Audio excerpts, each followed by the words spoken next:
And we are just 1 second here. I'm going to do this real fast. And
what's going on, everybody? We're gonna just jump right into things here. I know that we were kind of waiting on the that intro clip, that beautifully mastered montage of experiences that I've had personally around the country. We are here with the one and only Kriston T. Harris from the Rundown Live, based out of Milwaukee. And then we have Nate DeBrune here as well, who, if you guys remember correctly, was called to testify in the case, this trial, the Kyle Rittenhouse trial here recently. And why don't you hand the mic real quick and tell us a little about yourself real quick, Nate. So I've lived in Kenosha for about 30 years, I would say. I do amateur photography and photojournalism. I enjoy keeping that list quick. He said, "This is it, done and done." That's good. Yeah, right. Wrap. We're done.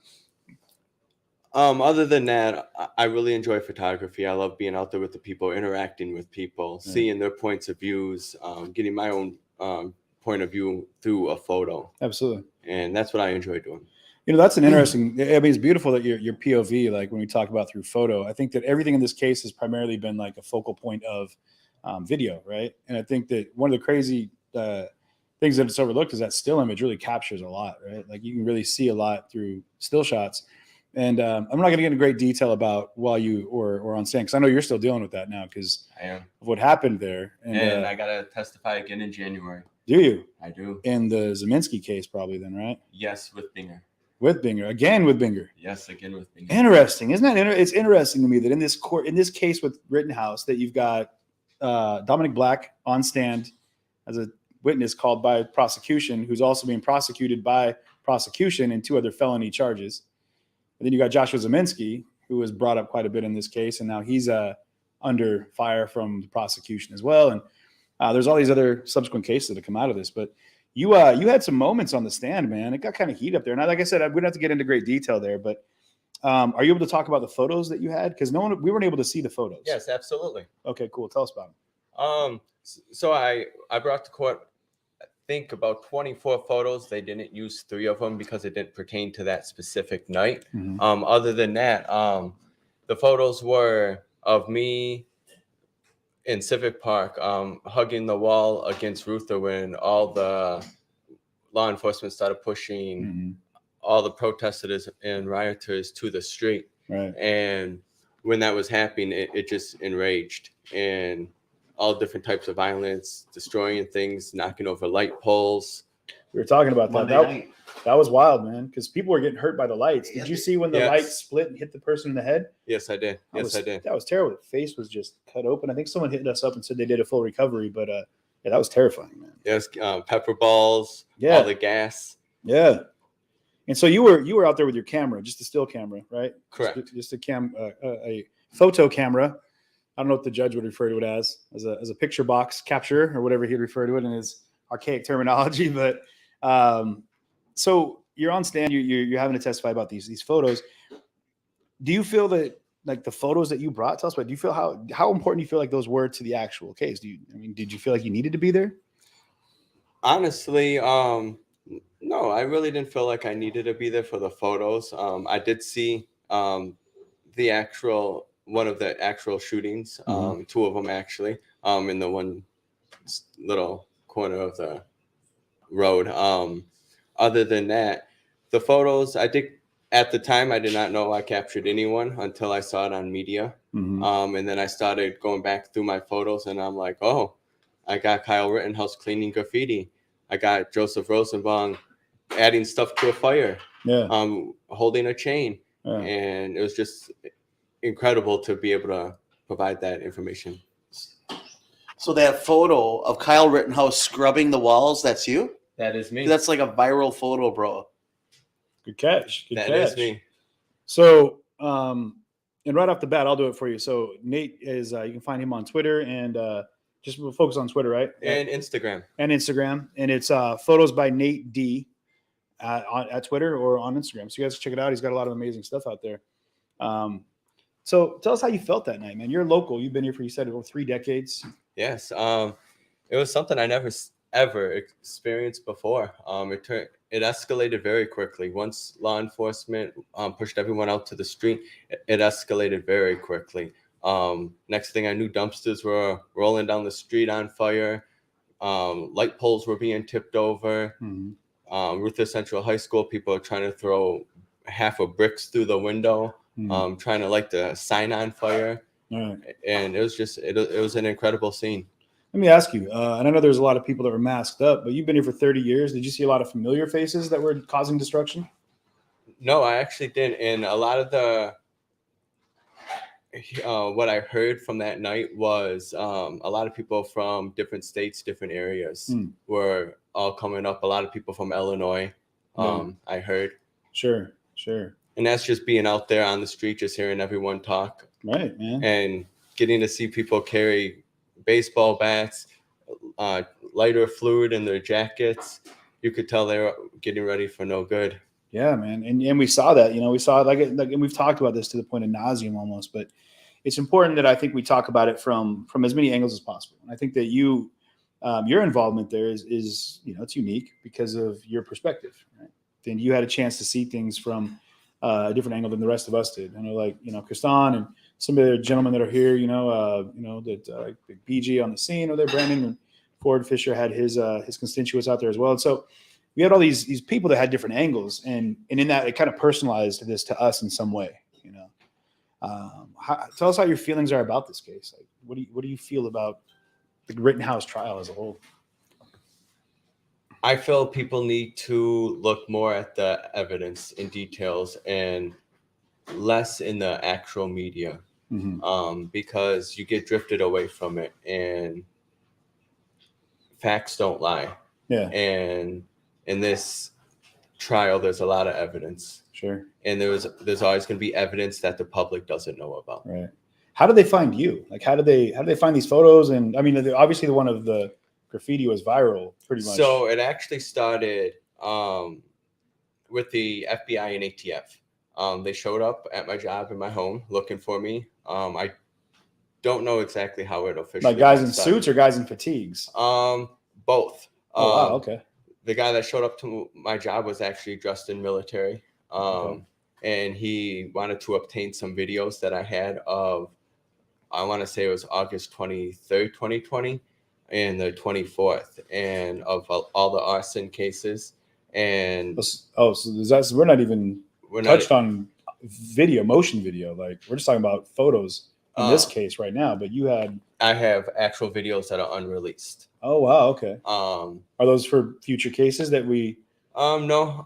I will be eventually releasing those on Twitter and Instagram. Okay. Interesting. Other than that, somehow it got handed over to a homicide detective. Sure.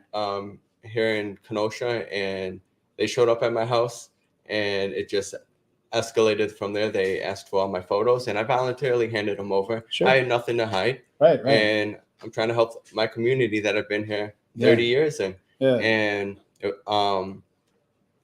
throughout the about, I would probably say 8 months, I heard absolutely nothing about it. One day I come home and I had yellow sticky notes all over my front door from the sheriff's department. Really? And I called and they had a subpoena for me. Okay.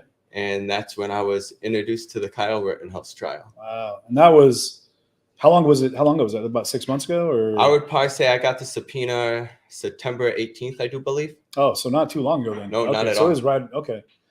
No, I mean, not on stand, but prior to that, walk us through that, because you had an issue that came up. Are we able to refer to that? Yeah. Where during the testimony you were given, it was brought up that you had to get to seek independent counsel at one point. I did. What happened with that? After meeting with the district attorney's office, I won't go into too much detail. Okay. I left that meeting very uncomfortable, uneasy feeling. I just felt like something wasn't right about that meeting, and I decided to seek counsel. But why now? What do you? Why? You know what triggered that? Yeah. The way the DA presented themselves by trying to get me to add a few items to my statement. Sure. Did you feel that you needed counsel to represent you in case that caused backlash for you and any kind of like litigation that might come your way? Or I felt when they tried to have me identify someone I didn't know, and then tried to get me to add that to my statement, I felt very uneasy. Right. And I don't know too much about the law and things. So I just felt like it was in my best interest to retain an attorney. Absolutely. It's probably a smart move. And at that point, that's just your representation moving in through this case, right? So correct. Did you have your attorney with you in the courtroom? I did. He was in the courtroom. Yes. Wow. Okay. So they were like on your hip at that point. Yes. It's interesting. Tell us about the courtroom without having to get into details of anything you can. So that was my first time ever in a courtroom. Never been in that type of a setting. You handled yourself really well, man. I'll tell you right now, and I know everyone in the feed will echo that. You handled yourself really well. Thank you. I can't imagine the pressure that must be on an international stage like that, knowing that the entire world, much like right now, the entire world was watching and listening in this this turnkey case for a lot of people. But yeah, when I walked in there, it was an experience I'll never forget. Seeing all the cameras, seeing all the attorneys, all the evidence just piled up behind them. Right. Getting up close to the judge, it's different than seeing it on TV. Is he as majestic in person as he seems on camera? He is. Who's that? The judge? Yeah, the judge.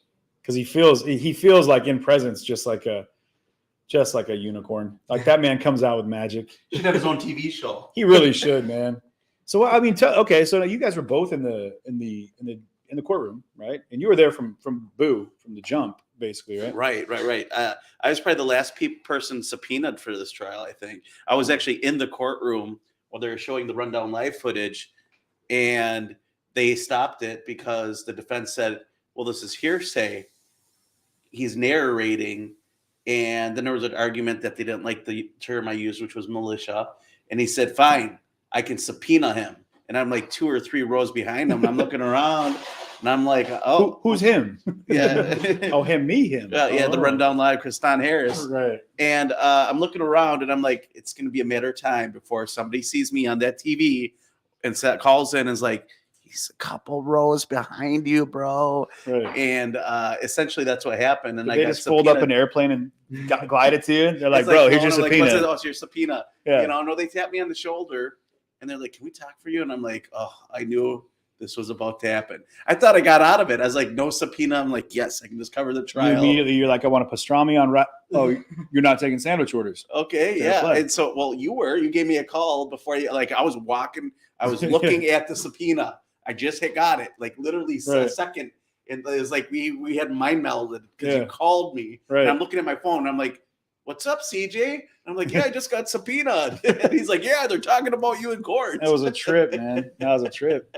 So you guys are both sitting in the courtroom and like you've got, okay, I mean, it's a very somber atmosphere in there, I would imagine, right? Now, what we don't see is the jury, right? We don't see the jury at all in any of the footage. And at least we're not supposed to. We're not supposed to see the video or footage of any of the jury. What was the general temperature of the jury? Now you have, in the courtroom, you have all 18 of them sitting in the jury box, right? Over there in the jury pen. Yep, off the left side of it. Okay. Yeah. What was the temperature there? Like, did it? I mean, because what we saw was I don't even know. Trying to be as respectful as possible to all parties. Prosecution was very lengthy in their aspect of litigating this case, and a lot of times people are just checking out, even in the comments. And so I would imagine that in the courtroom, was it difficult? Do you think, as you're watching these jurors, for them to maintain a focal point as to what was trying to be conveyed? Like, I can't really speak for the jurors entirely.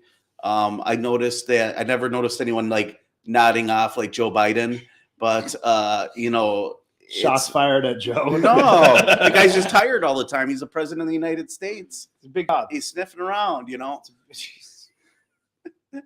Anyways, I tried to get a temperature, and it seemed like everyone was pretty attentive. Yeah. Everyone was scribbling down notes. Oh, they're taking notes the whole time. Yeah, they're taking notes. And when I looked at the jurors, they were making eye contact with me. So I would have to say, in my situation, and me being there all week, I kind of paid attention to it. The first thing I noticed on the first day is I counted how many masks they're wearing. Not that means that would be which way they vote, but it gave me an idea of what their political philosophy may be. We all know out here that's, sadly enough, that is kind of what people use for profiling. Yes. And so I kind of just gave me a gauge, and I said something to the reporter next to me, and they're like, oh, that's an astute observation. I'm like, come on, leave it to the independent media sitting in the leads back. Yeah. All of a sudden it's being tweeted out on like CNN or something. Yeah, quoted by somebody. Super spreader event, Kyle Rittenhouse court case. Man, right? I was just waiting for something. And I would have to echo on that. The jury was really focused on the details. Mm-hmm. They each had a clipboard. Writing everything down. Sure. I would have to echo on that. What was it like with and this came up yesterday, and obviously with the tumbler, right? You had the jury selection bingo tumbler. Like, what was the response to the jurors that got kicked out, that got called out? Like, did you see, what was that like? I wasn't there for jury day. That's the only day I wasn't there. I figured going to watch the jury selection, it was not anything really newsworthy, but I'm new to the court system. Right. I didn't realize the importance of selecting jurors in that shape or form. But bingo, this is Wisconsin. They got their bingo and Fish Fry Friday. Started with Jeopardy and the bingo, man.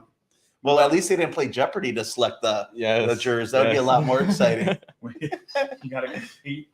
Mad respect to the jurors for doing their job. They got a lot to work with. What did you feel like you saw? Were you in there when that happened? I was not. I was not in there. Okay. But still, you got a good read on what it was, how it was to be in the tents, I would imagine, right? Did you ever see Kyle Rittenhouse's dad? Anybody in the courtroom? Do you even know what he looks like? I do not.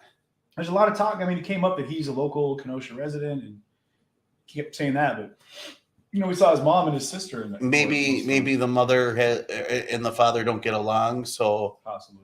Maybe that's why she left some days early. Sure. Maybe he came in and we just didn't recognize, and they, obviously they're not together if he lives in Kenosha and she's in Illinois. So yeah, I just remember seeing Kyle's mom quite a bit. Yeah, while I was in there. Well, let me ask you, Nate, in the case, let me get real fast here. Excuse me. As you experience this case, like, what could you tell us that we might not have seen, like general public out here, like us viewing from, very fixed images, fixed angles? Like, what about that time in the courtroom could you tell us that would be? That the public is not hearing all the evidence for whatever reason that is. Interesting. I feel like there's some details being hidden from the public. Really? Do you feel that the media exposure, as you've been in the courtroom and out of the courtroom, do you feel like that's something that, as Judge Schroeder was saying, and he kind of went off on a Schroeder rip, and he was like, the major media or the media exposure has been, been an issue. Do you feel like, as you've seen it inside, that that's something they have to think about? I think it is. I think it's something to think about for the future. Right. And the jury wasn't sequestered in this one, so they're walked out the back of the building, put on a bus, or do they get put in their own cars, or? There's a remote location where they park, and then they get picked up and then shuttled to the courthouse altogether. Okay. It's interesting. So what do you think is missing from this trial? The Zelensky testimony? Good question. I find that a little weird that he did not testify. Right. Agreed. I don't know the reasoning behind that, but Right. I found it to be very weird that everyone else got subpoenaed. Yeah, well, that's a good question.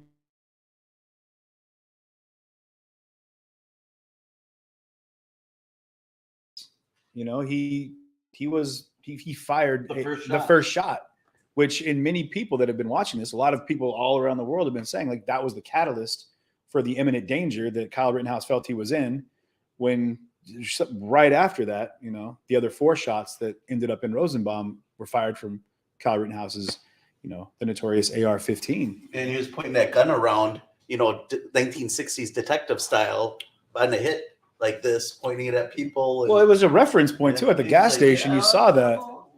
And then we heard a lot more gunshots. Do you know if they've done any ballistics on that to see if there was more shots fired out of that evening? Is there? That I do not know. That wasn't brought up at all. See, but I I'm don't think it was curious. relevant to the case, because I don't really think that would contribute to the Kyle Rittenhouse trial. All I know is if they were trying to paint a picture of this war zone, right, on the defense, prosecution was saying that it was, at one point heroes out after dark that were, just protesting. And some, I don't know how people can confuse what we were experiencing. But we've all personally experienced this, like that wasn't a riot. Like when cars are exploding and buildings are literally exploding and subsequently people are dying, that's about as a riot could possibly get. Yes. That they wouldn't want to take into consideration that even if they were post Rittenhouse shooting, that was an aspect that was present in that riot, was that gunshots were going off in multiple places, multiple different times. And there's a lot of people with guns. You don't know where they're coming from. I know personally, and we've talked about this at the gas station, you could have at least at any point in time stepped back and seen 100 people with guns. Correct. Not just, the militia group. There's armed citizens everywhere. Yep. We have a gun culture here in Wisconsin, Mm-hmm. we're one generation from my father taking his gun to show and tell, Right. in school. So for those that don't know, Wisconsin is a very heavy gun culture. We're open carry state, meaning anyone can carry a gun minus being a felon or, Right. as long as it's open carry and people can see it. There is that gun culture in Wisconsin. There's a lot of hunting here. We have deer hunting season, Right. wolf hunting season, bear hunting season. We go fishing, that kind of stuff. And do you know, and maybe I'm not saying that you guys would have the great inside track on this, but I mean, Zeminski's being brought up on, I believe it was arson charges, correct? To my belief. I didn't hear believe anything so. about gun charges of any kind or discharging a firearm, or Recklessly discharging, I don't know. because that was reckless endangerment was one of those things that came up because of, Richie McGinnis. I think Jump Kick Man, as well, as we've been learning, is later identified, potentially. Might have been part of what that reckless endangerment was because of the shots that were fired towards him, but it was the unidentified, uncomplaining victim, or I don't know what they want to refer to him as, but I'm just, it's interesting to me that there was other people out there with guns, and I'm not putting names on anybody, but other people that shot guns, not shot guns, but that fired weapons, and you're not seeing a lot of other weapons charges that are coming in to play. Yeah. Which is interesting to me. In your photos, did you capture anything that you feel like should have been talked about? Should have been brought up? Like, was there one more than the other that you were like, no, this is the one that is going to feed this case more information now and actually? I thought the photo that I captured of Rosenbaum holding the chain was a very important photo. Now, they ended up showing that one, though, didn't they? Where he's kind of like bent over. There's that trailer and he's like holding a chain, and he's kind of like, it looks like he's doing Yes. something. Like it looks like he's pouring an accelerant of some type on the fire. Yes. That was your photo? That is my photo. And these were still shots you took, or were they freeze frames from an actual video? Nope, these are still shots. These are still shots. Okay. Yes. And you got your camera here with you too. I do. That shot was really important because it tied into the defense's final dagger, where they located Rosenbaum in my video. Because I said I didn't see Rosenbaum in my video. Mhm. I'm only allowed to download standard definition because I don't have the blue check mark. Then you can download a high Ford definition. Fisher. Yeah, Ford Fisher over there. Big time in us. Yeah, right. And so the law enforcement must have had the ability to have the high definition. Well, the defense found a split like frame, must have been a fraction of a second, and they brought it up because the final closing marks by the prosecution was he's nowhere to be found in my video, because that was right after where they claimed that he threatened Rittenhouse and Balch and everyone else, and there he was with a chain. So this is where they marry on the dance floor, right? This is where you have still shots and video are able to come together, and then you have these like deep dive experts that were able to overlap audio and do these things. We were talking about this earlier with some of the video that was brought out. Like it was actually pretty insightful to see. Like they linked up the gunshots based off of like clack clack markers. I guess I don't understand either because I'm not a production guy, but and that all kind of tied into the full spectrum of this story, right? You can tell by the waves. So when you edit audio, it goes in waves, and when you zoom in, much like you zoom in a picture, the audio waves spread, and you see the mountains there as CJ falls asleep. I'm just trying to explain. It's picolation talk. I'm just kidding, man. It's just foreign What to is me. picolation? What is picolation? Is that a new word? Somebody That was bring me a the dictionary. judge's term. But anyways, it allows you to locate where the sounds are coming Right, from right. and which ones come first. Okay, yeah. But you can't capture in still shots, but you did capture quite a bit. I did. I want to say throughout that first week, I captured around 3,000 images. Wow. And you had just a 22 that they felt were That's for 21. I printed out the 22, 21 photos that corresponded with my police statement that was given. Okay, let me ask, did you pick, now they kept saying that you brought your own evidence. Correct. Right? How did that work out? I felt after, again, the meeting that I had with the district attorney, I wanted to be 100% with my statement. And because I captured so many images each night, I could correspond that with my statement. Did they originally ask you to bring in the photos, or were you like, listen, if I'm going to be talking about it?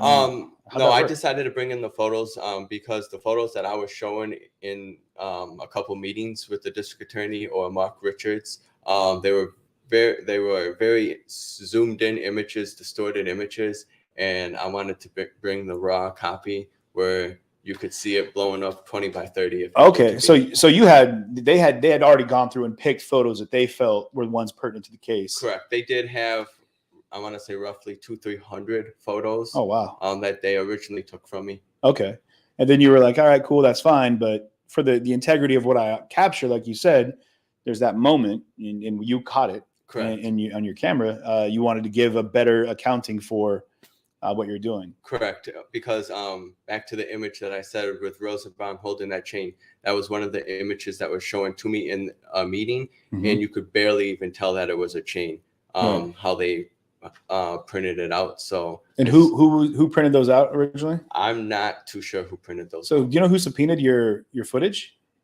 It would be both the district attorney's office and Mark Richards. It wasn't primarily but I mean, because I'm curious if the DA didn't look for that evidence and they have to turn over whatever evidence they have also to the defense, or vice versa. They never actually had to subpoena me for any of the photos. I voluntarily gave everything up. But they subpoenaed you.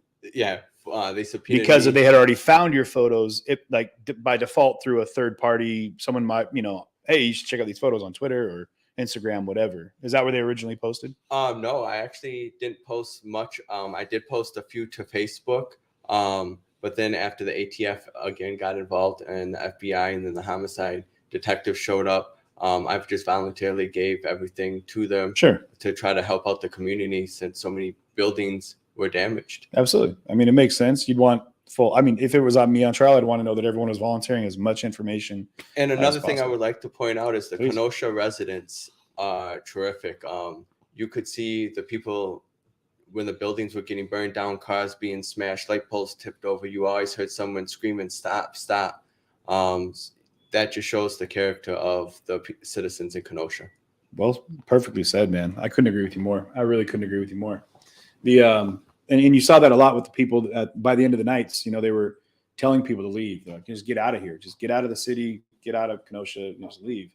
And which for good reason. I mean, they're watching it happen. And as a resident, and I mean, you're as local as you need to be. You know what I mean? It's all comes down to that fear factor. Like, how far is this going to go? You know, is this going to make its way into like a street of houses and start burning its way down that? And that was a constant thought in my mind. Is it going to go down a private street or to an apartment complex with children in it or something like that? Now, do you how close to downtown? Do you live pretty close to downtown? Or? About 2.5 miles. Okay. Which, if you guys don't know, in Kenosha here, everything's pretty much, you can get anywhere in 3 minutes, 2 minutes, right? It's all like arterial feeds. You've got like your 57th, you've got your Sheridan, you've got other roads that do things that roads do. 60th, there we go.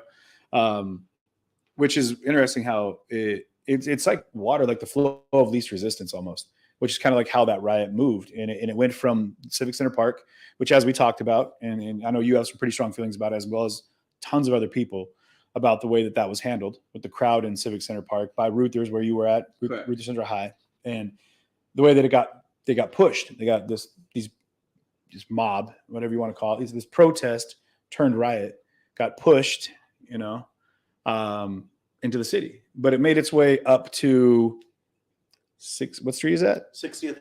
They cut down to the DOC building, in Sheridan, and then they took a right. And they on Monday night. Right. Tuesday they were just going straight, and they were getting pushed down to 60th Third. A lot of them were walking towards, and that leads us to what happened August 25th with Kyle Rittenhouse right in front of Car Source 3, where he decided to go on his own. He got a call from Dominic Black, and he decided to go to Car Source 3. Right. And obviously we know that either he was seen or somebody decided to follow him, and ended up being the guys who were starting fire on everything and flipping porta potties, Joseph Rosenbaum and Zelensky, who I think question for you, if Zelensky never shoots the first shot, do you think Joseph Rosenbaum gets killed? What do you think? And that's a tough one. That's a tough question. Answer. I'm just curious on what you guys think. I've said it from the beginning. I think that all the people that were starting fires, that were out engaged in that, you know, the violence and destruction, are all culpable for these deaths. I think if that's a proper term, I hope I'm using the right term, but I think they're all liable for these deaths because it caused the elements, the atmosphere of chaos where these things can happen. In an orderly situation, you're not going to see people getting gunned down. You know what I mean? These are chaotic elements, or a person that thrives in the moment of chaos, right? Gunmen that do things that are, you know, atrocious shootings that you see, you know, and in that, I keep putting it back, which is why I feel like everybody that sees these things happening needs to step up, say, hey man, it's not acceptable, because that could lead to, you know, the next worst thing and the next worst thing. And you keep seeing that in like school shootings and things like that. This is the worst one since. And it's like an escalation of that chaos. And so, yeah, I feel that like Zeminski absolutely played a big part in what happened there.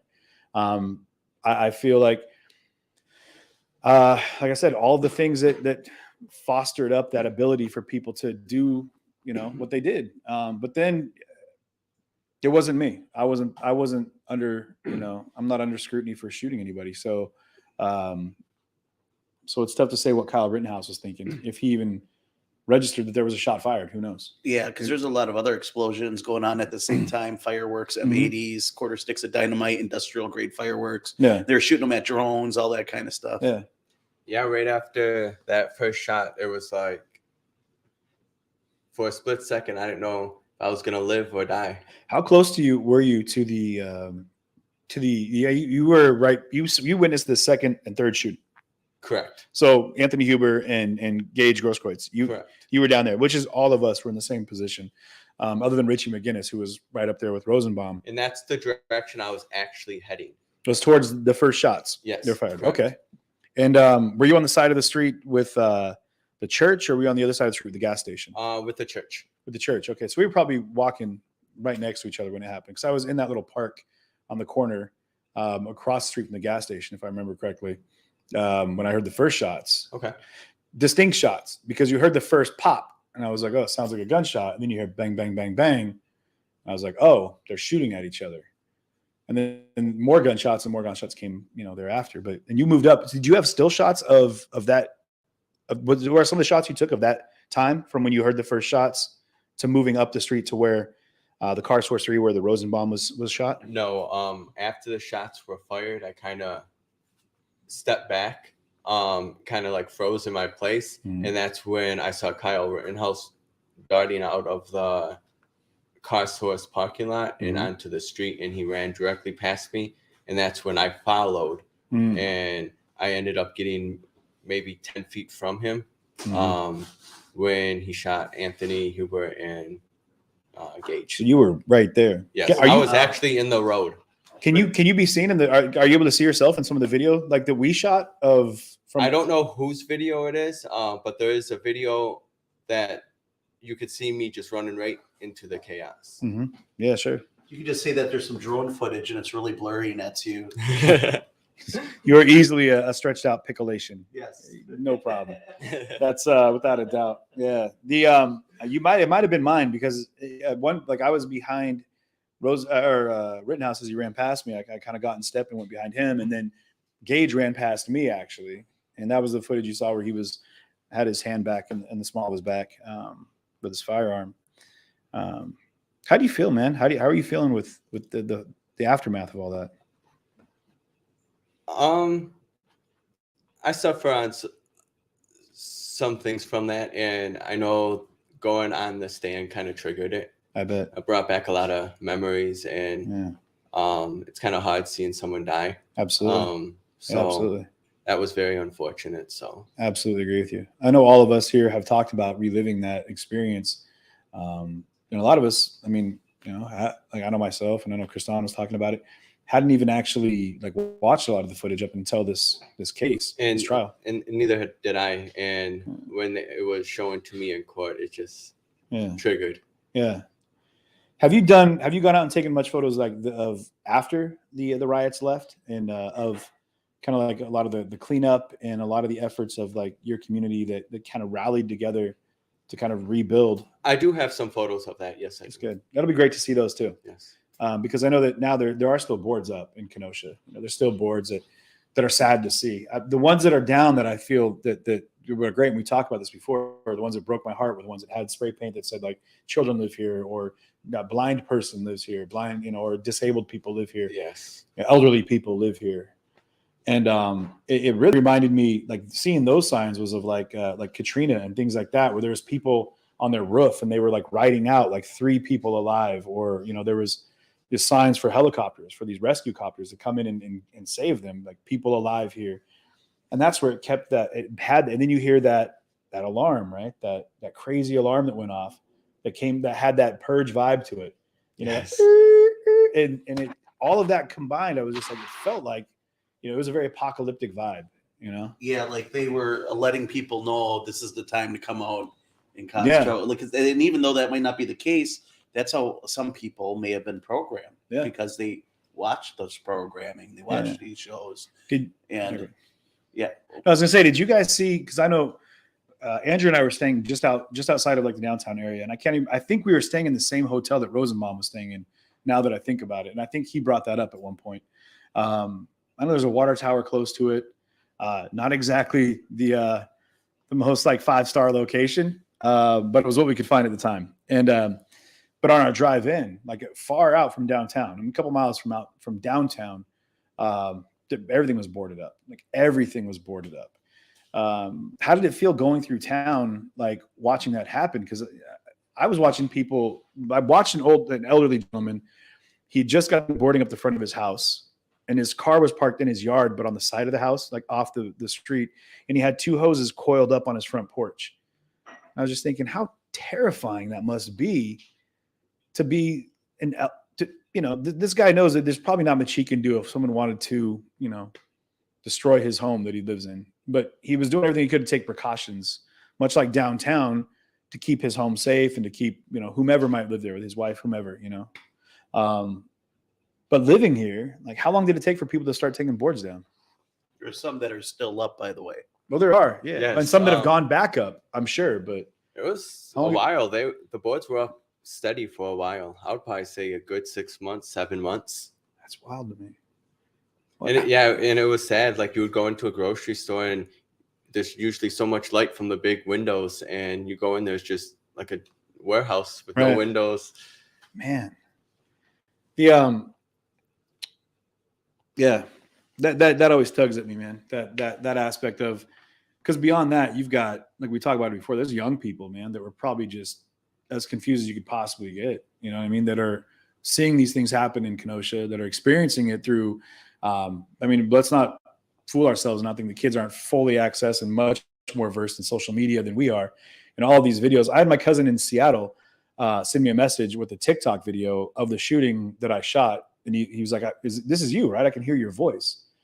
And it would, been all over the world. I don't even know how many views it had, but these platforms that are in direct access for young people. And we're not even on them. Right. But these young people have access to that. And they're seeing this, and now they're inundated with this holy shit moment. Like, this is right outside of my house.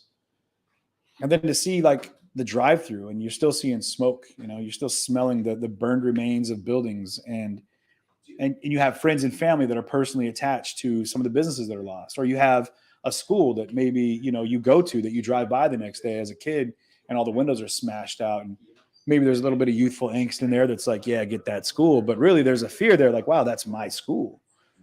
That's. And that's, speaking of the school, Ruther Central High School, that's where I actually went to high school for a little. Mm-hmm. And ultimately I was asked, I forgot by who, why I took that picture of Kyle Rittenhouse cleaning that graffiti off of the wall. Mm-hmm. Again, I didn't know who Kyle Rittenhouse was, but the meaning behind the photo was that was my high school, and getting it after the night before with all the riots and all the graffiti that was put on it. Mm-hmm. It was very nice to see people cleaning it up. Absolutely. Coming together and cleaning the community. Which we saw walking around. I know we were walking to the waterfront after the first night, just like covered in soot. Man, I can't say the word for whatever reason. I cannot say the word. Just did covered in tear gas and everything else, pepper balls, and sore and beat up and shot up from impact rounds. And we walked by a shop, and there was a guy we started talking to who's out sweeping up glass. And it had to be not even 6 o'clock in the morning, right around there. Sun's just barely coming up. We're like, oh man, it's terrible what happened to your store. He's like, oh, this isn't my store, but it's my town. Yep. And I was like, wow, that's a statement. It's a statement. It is. And that shows the character of the citizens in Kenosha. Absolutely, man. Absolutely. Well, then, I don't want to keep you all night. Was there anything else that you feel was important, that you wanted to get a chance to platform right now that you weren't able to while you were in court? No, I think that was about it. I just want to say thank you for allowing me to be here. Absolutely. Thank you for the support, and everyone else for the support. Absolutely. It's much appreciated. And again, you guys, you can find Nate's footage on Twitter and on Instagram at Photos by Nate D. Yeah, correct. Photos by Nate D. D as in De Bruin, on Instagram and on Twitter. We'll make sure to link those in the video profile. And check them out. We got other things that you're going to be releasing, that something to look forward to as well. So some unreleased videos of August 23rd, August 24th, of some of the damage from the rioters, as some of the garbage trucks are lit on fire. Yeah. The corrections building, right? Things like that. I'm sure that'll be intense, and I'm sure that'll be tough to relive that as well. But I appreciate all you guys tuning in, for supporting independent journalism, for individual photographers, independent photographers that are out here doing work. I appreciate you for joining us, Kristan, as well, from Rundown Live. And again, that's Nate De Bruin from Photos by Nate D on Instagram and Twitter. And again, I'm CJ. You guys, much love. You guys stay safe out there, and remember that we still have more to come. The verdict is still in the ether, and so we still have some time ahead of us until we get to a point where we're going to be able to finally just rest easy. What's up? Yeah, guys, and don't forget, support CJTV. I mean, he does a great job out here. Donate, throw this guy some bones. Like, seriously, like, he's in Kenosha. He didn't have to come here. He didn't have to relive this situation. So please support him. Like, go out there, support these people who genuinely want to get you honest information. Somebody like me, I'm completely censored, and I'm out here because I'm passionate about it. So make sure you support CJTV and send him some tips and donations, because he deserves it. He risked his life and to bring you guys the truth, and he loves the community a lot. When I ran into him in DC, he just talked about how much he loved it, the Kenosha area. I mean, maybe he moves to Kenosha soon. I don't know. You never know. It's in the air. It might happen. I appreciate that, though. Thank you for having me on as well, because I know I've been hanging out with you all day, and it was definitely nice meeting you. We have to get you on the rundownlive.com, which is a radio show we do 5 days a week on iHeartRadio and Spotify and Spreaker and all that And stuff. I'll definitely run that plug too. The rundownlive.com. You guys go check out my guy. And we got to get CJ on there too. Absolutely. Anytime. Other guys in the room too, I want to plug out BG on the scene. Make sure to go check things out there. Get in here and say hi. Yeah. You guys get in here and say what's up. Brandon from BG on the scene. We got Ford Fisher. You got Ford Fisher over here. Yeah. Hey, all these guys right here, you guys. So much love and respect for these dudes, and so many more. A testament to diversity in journalism, right?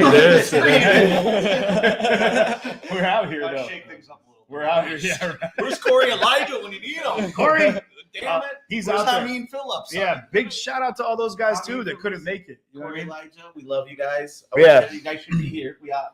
Yeah, we out here though. We love you guys, and we do appreciate everything you're doing out there. Representing independent journalism, and again, news to share. Definitely go check that out. My guy Ford Fisher, he's all over the country. You got Kriston Harris here. Yeah, rocking that big cam. Look at that. Yeah, we don't mess around with iPhones for this. Right. And of course, we got Nate DeBruin here with photos by Nate D over on Twitter and Instagram. Right down here is my guy Brandon, BG on the scene, and of course me, CJ TV, just doing my best to try to hang with some of these big dogs here, and taking a photo op. It's funny on the screen. If you look at the screen, it's just all of us staring off camera in a very awkward fashion. Mouth is open in every picture, bro. My mouth is always open, but my mouth is always open. Gonna be there like. I don't shut up. Yeah. Yeah. Do you need it, Mike? Oh boy. Oh, by the way, we should introduce. Yeah. Seriously, a lot of love for our mods You're amazing. and our production squad, and then of course my sister, our VP of everything, Shama here, who is behind the scenes making all of this kind of flow seamlessly. And then we're all going to jump Brandon here because he's in front of us. So what was the question? Okay, the question that I have, and I think other people have had, is what motivates you guys to keep going and keep doing this when you go through stuff like this and you go through a lot of crap repeatedly? What motivates you to keep doing it? Well, let's start down there with Ford. You go answer. I have found that sometimes when I cover like high intensity events, like the type of event that becomes like a national story, that I'm extremely frustrated when I watch the news about it, because it just like, it's not like they're lying exactly about what happened, but it's like so incomplete and so distorted and being told by people who weren't there.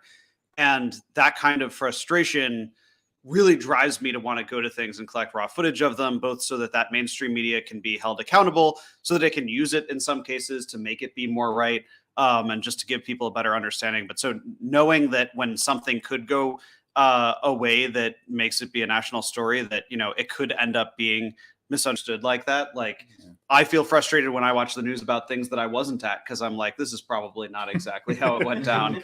And so that really just drives me to be out there as much as I can. Right on. Yeah. I'm one of those people that, I feel like there's a lot of misinformation out there, and I kind of want to be a beacon of truth to bring information to people before it can be distorted or manipulated. And so people can make genuine decisions on raw evidence and so they can think about them. And what we absorb in our brain, what we feed our brain, and our diet is of information are the types of ideas we're going to grow in our brain. And so I think it's really important that we have healthy information, just like we have healthy food. And if we're only eating a garbage diet of CNN and Fox, those are the type of ideas we're going to have. So I think it's really important for people out there to find independent news sources. Doesn't mean you have to, always check your sources. Just because it's on a website, don't believe it. Do your own research, because if you're going to just trust the mainstream media narrative, you're allowing them to social engineer you instead of taking responsibility for the information that you feed your brain with. So You really think people would do that? Just go on the internet and tell lies? That's false news right there, because I know that won't happen. The Babylon Bee is the truth. This guy's gonna start telling you the Earth is round and stuff. It's crazy. So what keeps me going is being able to let people see the photos that I take through my vision, and to get my side of the story out, which I like to cover both sides of an event, not just focus on one thing. I like to capture everything in the moment and be able to provide everyone else with that experience. Absolutely. And just helping out like my community, especially with this situation. You never know when you need to step up and be the one that helps out. Absolutely, man. Absolutely. And well said, all of you. Yeah, well, Brandon, why don't you guys? We don't care what PG. Yeah, whatever. I'm sitting on the floor anyway. Right. Well, we got this little corner nook here. Of course. I feel like when we go out there and when we do this kind of reporting, we're cutting through the noise. We're just getting straight to the facts, straight to what's happening on the ground. And with the way, Ford touched on it, with the way that things are reported on, even events that we have gone out and covered in person, and then we see the reporting on it after the fact. And the truth is that is where a huge chunk of people are getting their information, and it's not necessarily the level of detail and the level of completeness and accuracy that we bring with, our coverage, everybody here with, going out there and really just showing people what's going on. So I feel that it's a way to kind of cut through any sort of information gatekeeping and just get it straight to the people, straight to the visuals, so that people can see it for themselves and draw their own conclusions, make their own interpretations of what they're seeing on the ground. We're giving that information, bringing that information to a wider audience. Absolutely. Absolutely. Yeah, you got it.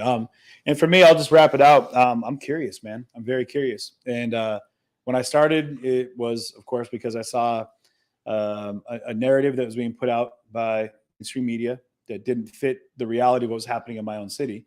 And I felt it important for people to be able to see the truth in what was happening in the streets of their own city and my city. And then I found that within that, there were so many voices that came from different places and different ideology and different fundamental beliefs, but still collectively brought them out. And so I really tried to, and I still do, pride myself on being out there to hear voices, to elevate voices. I want to hear what people have to say. I want to know why you're there. I want to believe that you have a cause, and I want to know what that is, because like I said, I'm trying to learn, and I'm curious, and I want to know what it is that makes the world around me tick just as much as, the people in it. And it connects all of you to what we do. And I think that that's one of the most powerful moments I had was in Kenosha, when I had people reaching out to me asking where they were safe. Is their house in danger? Is their children's home in danger?